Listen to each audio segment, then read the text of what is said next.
With the IRS tax deadline of April 18th approaching soon, certified tax preparer Tiffany Tapley, also known as the tax therapist, offers a few last-minute tips for filers, creatives, small business owners, and entrepreneurs. Tapley has over 20 years experience as a tech creative and entrepreneur, consulting with top global Fortune 500 companies. She is well versed in understanding the challenges of juggling multiple contracts, balancing family life, and trying to find ways to lower your tax liability. Tapley offers her services with her virtual tax prep business. The Chicago Defender spoke with Tiffany Tapley about how to prepare to file your taxes this season, tax tips for parents, and tips for contractors and creators. You kind of give me just like a little overview of you and your background. Sure. So I have a pretty interesting, unique kind of hybrid background. So I've worked in corporate for about 16 years, graduated from University of Illinois. So my degree was in information decision sciences. I worked in tech. So I worked for some of the top global companies. Like I actually worked for the Oscars. So I worked with them in 2012 to help with their online voting management system. I've done some contract work for Sony Pictures and their digital marketing. I also worked in their IT accounting department as well.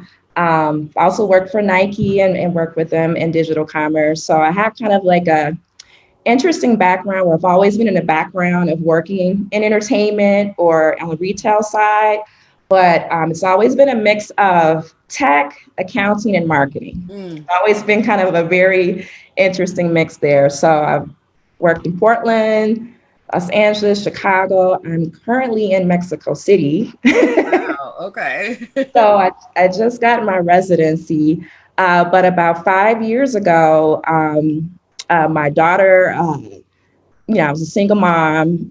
We left Los Angeles to come back to Chicago because I just felt like as much as I was in the space of like doing well and succeeding and I made it, working at some of the top companies, I really felt like she needed that grounding and foundation that I grew up with. Yeah. So I picked up and became a stay-at-home mom. Oh, wow. For 3 years. That's a journey. It's a journey. It was a journey. So I did it. Yeah. When my kids were little. I was a stay-at-home mom for 7 years before they started school. But oh wow, people don't know that is they don't know. Yeah. So I did that for 3 years, and I've luckily had savings enough where I was able to do that. And so I just started doing contract work. So working with small business owners, creatives, and entrepreneurs. So taking all the things that I've learned and working with small business owners. And so that's how I started my tax business, and then also a project management consulting business as well. What are some tips that you can offer your average middle-class families as they're getting ready to, or in the midst of getting their tax returns ready for this year? Yeah, that's a really good question. So, of course, with the CARES Act legislation, that definitely changed and impacted regular families as they're preparing for their taxes. So I would say some of the tax laws that impact people are, of course, unemployment. So last year with unemployment, you had up to $10,000 that was like tax-free that you didn't have to pay taxes on. Unfortunately, this year you have to pay taxes on unemployment. But with PPP loans, they are tax-free. So if you did receive a PPP loan, it was forgiven or not, you don't have to pay taxes on it. And if you use those expenses for payroll or anything specifically for your business, that's deductible as well. Another thing that was part of this year's tax laws is the charitable contributions. So before, I've had clients who donated to 501c3s in their churches, and they probably have roughly about like $5,000, right, that they paid. But if you took the standard deduction, you weren't able to deduct that. This year, you can deduct up to 300 if you're filing single or head of household, and then you can deduct up to 600 if you're married filing jointly. Hmm. Well, I Yeah. always ask a lot of questions, especially regarding those that would be considered middle class, because they always feel like they're the ones that get that squeeze Yeah. around tax time. Uh, Going forward, are there tips that you would offer, your average two-parent household or single-parent household about saving, like as they're thinking about next year saving money on their taxes? How can we reduce it? That's a good question. So I'm a big proponent of tax planning. So Hmm. starting early and working with an accounting firm. So I work directly with Badu Tax Services. So although, I'm a certified tax preparer working with them, I've been working with them for over 5 years now.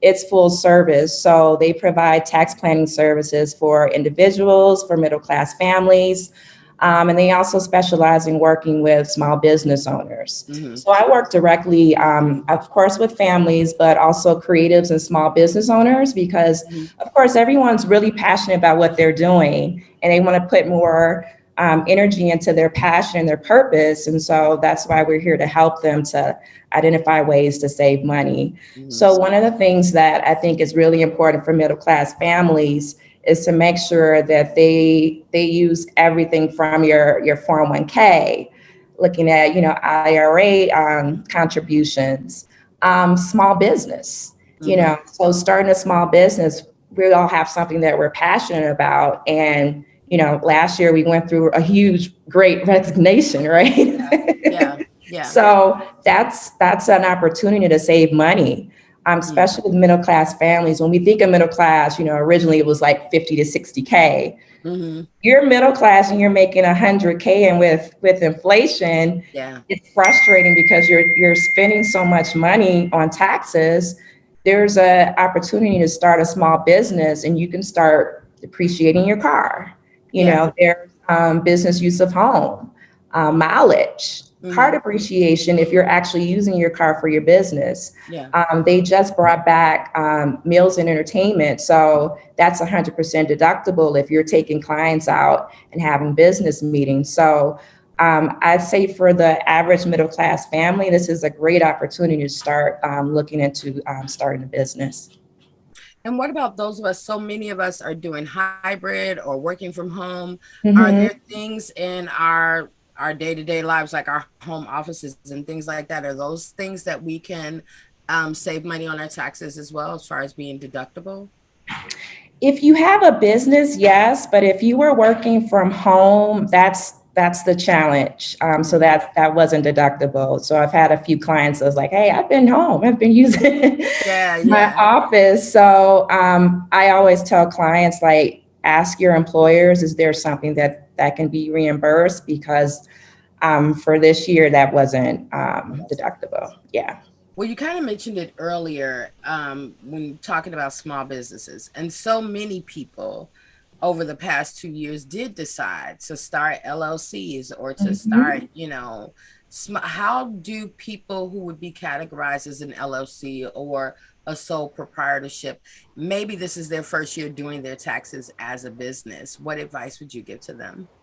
I would say start with compliance. I think I'm gonna keep it real. I think Hmm. for us, as small business owners, the first thing we do is start with marketing and Hmm. social media, and we're just like, get the clients, get the clients. But if you want to be impactful for your clients and for yourself, and to make sure that you have the right revenue and you have compliance with, the government, I start with filing for an LLC, understanding what your business laws are in your specific state, getting an EIN number.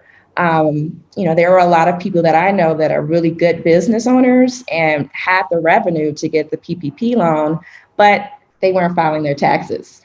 you Ah, know. So I'm sure you've seen the rants where it's like, I've been in business for 10 years and I didn't get the loan. Well, right, you haven't filed your taxes in 4 years. right, right, right, And right. that's where compliance come into place. And so there were some people who just started a business like 3 years ago, but because of compliance, they were able to qualify for the PPP loans.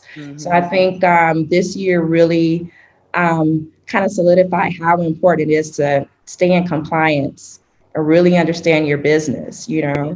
Yeah.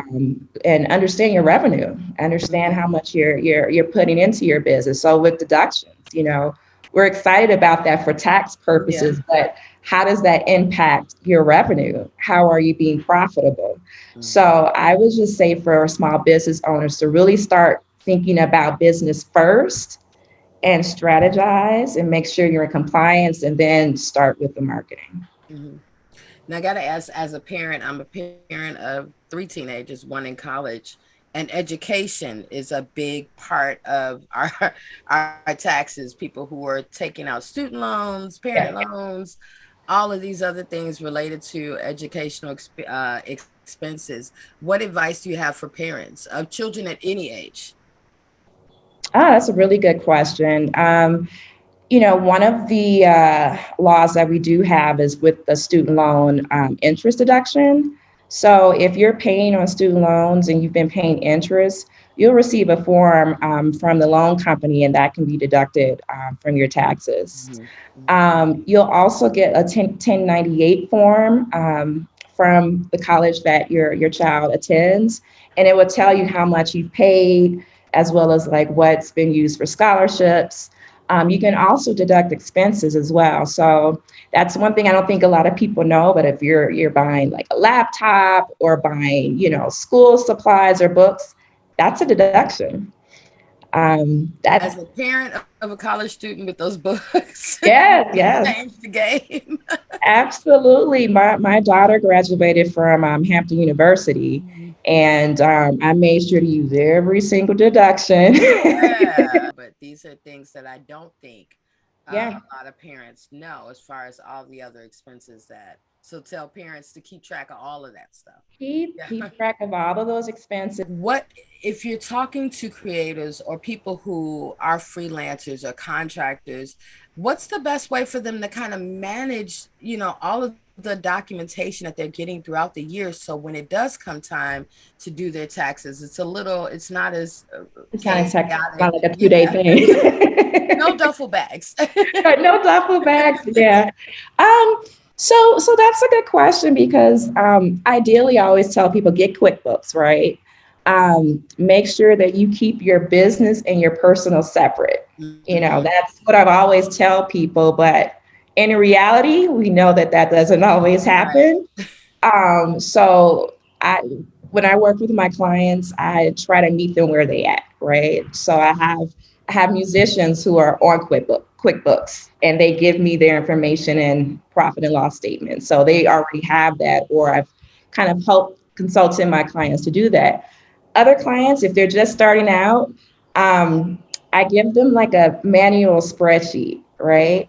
And Hmm. so I list all the deductions that they may qualify for. I asked them about mileage. I asked them to look at how much money they made. So sometimes that means that they may not have receipts, but they have bank statements. Right.